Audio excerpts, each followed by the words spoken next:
Early the next morning, Huck knocked on the door of Mr. Jones's house and was warmly welcomed. "Come in, Huck. Sit down. Please join me for a hot breakfast." Huck was surprised. He wasn't usually welcomed like that in people's homes. "I just came to see how you are," Huck said. "I got scared when I heard the gunshots last night and ran away. Did you shoot those men?" "They are not dead," Mr. Jones said.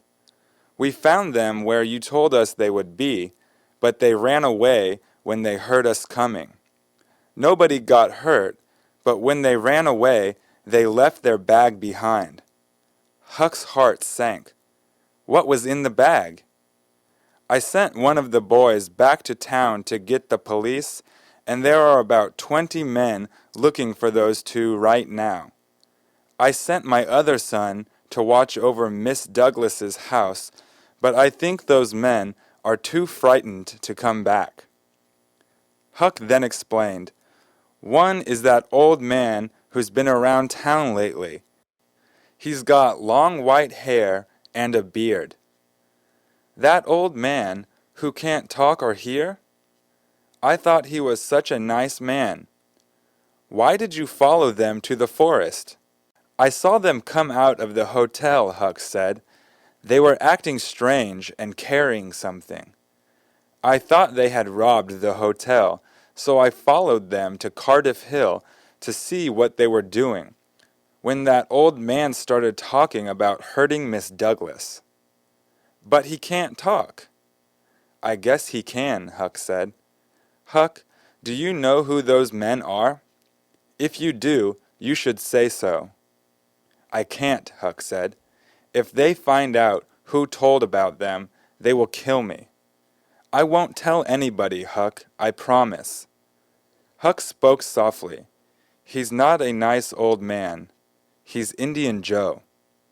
"Indian Joe?" Mr. Jones said. "Well, that makes sense now.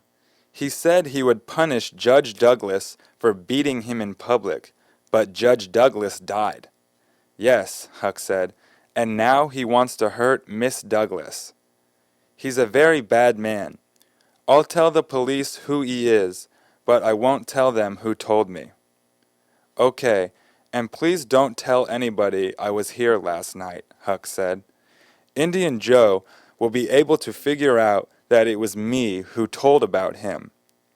"I promise," Mr. Jones said. Just as they were finishing breakfast, there was a knock at the door. Huck ran to hide in another room, but it was only Miss Douglas, who had come to thank Mr. Jones for saving her life. "Don't thank me," Mr. Jones said. "There's another person who did more to help you. You should thank him, but he does not want thanks." Miss Douglas tried to get Mr. Jones to tell her who had saved her life, but he wouldn't tell.